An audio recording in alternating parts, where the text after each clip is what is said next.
Hi everyone, this is the Apostate Prophet and we will discuss something disgusting together. As many know already, there is always this pedophilia claim about Islam, that Muhammad was a pedophile.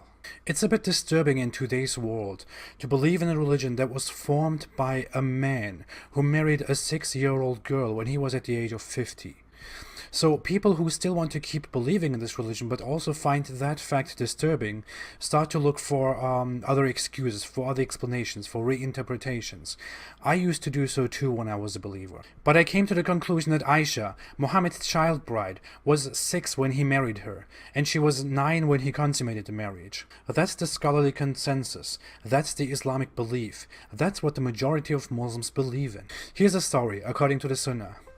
Aisha bint Abu Bakr, or Aisha, was the daughter of Abu Bakr, Muhammad's best friend and the first caliph after Muhammad. When she was at the age of 6, she was betrothed to a person called Jubair in Mutim. But the betrothal was cancelled when Muhammad intended to marry her. Abu Bakr, her father, was hesitant first because he saw Muhammad as his brother. Later he agreed to the marriage. So Muhammad married her when she was 6 and consummated the marriage when she was 9. That's when she moved in. Aisha, also known as the mother of the believers, is widely respected in the Sunni Islamic world. For political reasons that occurred in her later life after Muhammad's death, the Shiite Muslim world is not so fond of her, but we won't go into that yet. Let's focus on the actual issue here.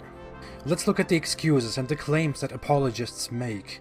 Afterwards, we will look at Islamic sources that tell us that Aisha was just a little child when old Muhammad married her.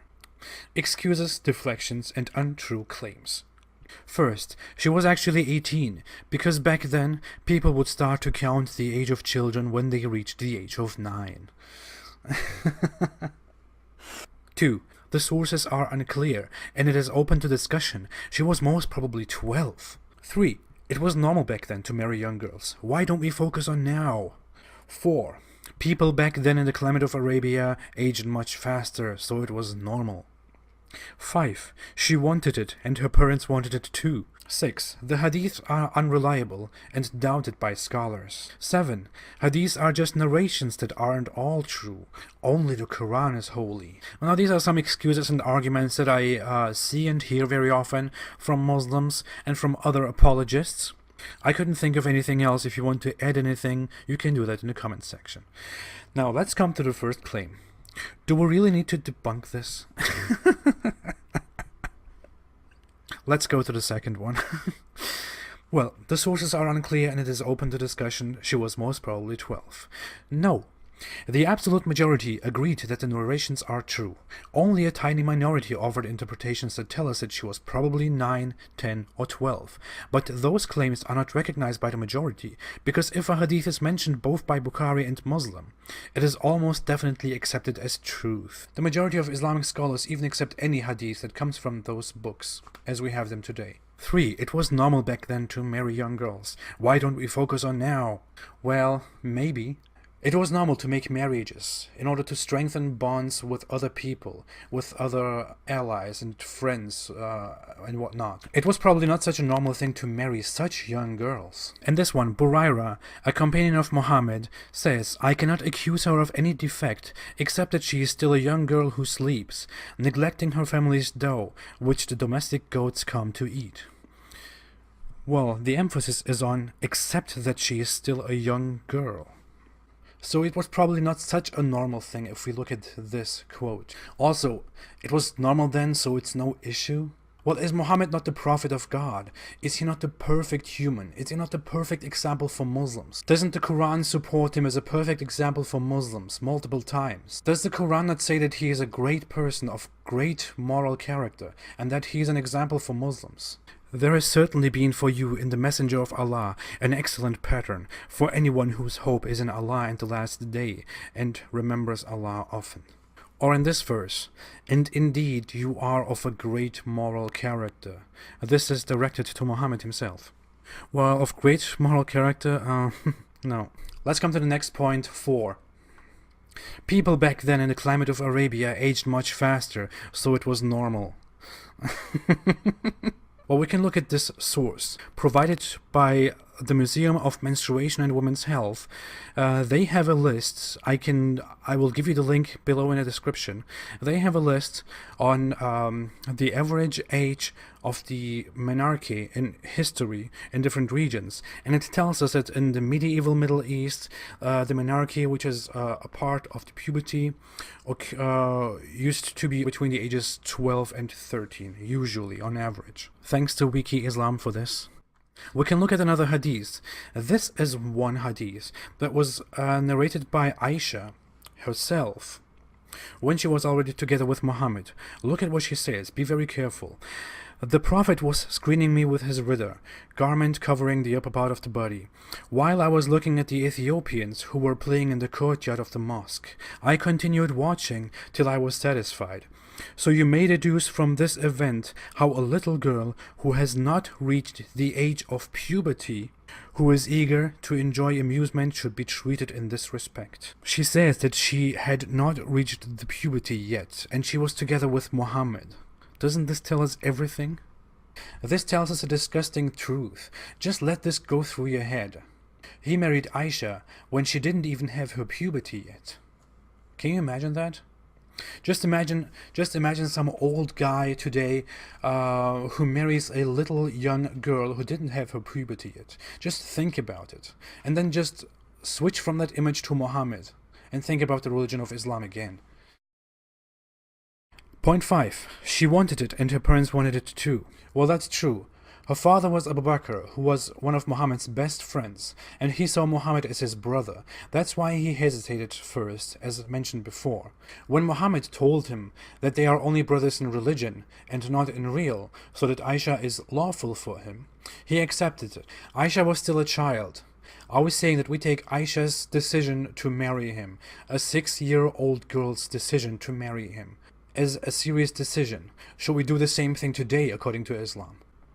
Point 6. The hadiths are unreliable and doubted by scholars.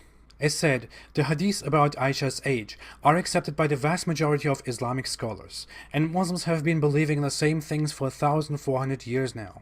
They are just as authentic as the same hadiths that tell the Muslims how to pray 5 times a day. They share the same source, but many don't even know that. Also, the name of the hadith books gives it away. I use mostly Sahih Bukhari and Sahih Muslim translations.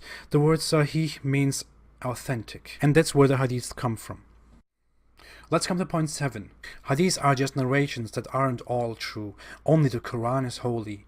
Well, this one we call Quranists. They are very, very, very rare in the world, but they always talk as if they were the majority of Muslims. Those people don't take other sources like the hadith, like narrations about Muhammad's life and his companions. They only trust the Quran. They only take the Quran as a single holy book of the Islamic faith. They don't believe in other sources. Well, if you take the Quran as the only source of the Islamic faith, then you can't know how you are supposed to pray 5 times a day, because it is not described in the Quran.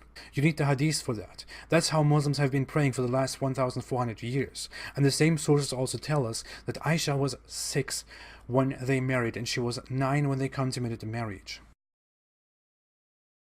Well, if that's not enough, we can just keep looking at Islamic sources, and here we can find the answer that we need. There are even hadiths that were narrated directly by Aisha. This one tells us that the Prophet Muhammad married her when she was 6 years old, and he consummated his marriage when she was 9 years old, and then she remained with him for 9 years until his death. In another hadith, narrated by Aisha herself again, she says, I used to play with dolls in the presence of the Prophet, and my girl friends also used to play with me. When Allah's apostle used to enter, they used to hide themselves, but the Prophet would call them to join and play with me. A grown-up 18-year-old girl plays with dolls? I don't think so. Well, Muhammad was a bit sick, but apparently he covered this whole thing up as a divine mission. This is again narrated by Aisha.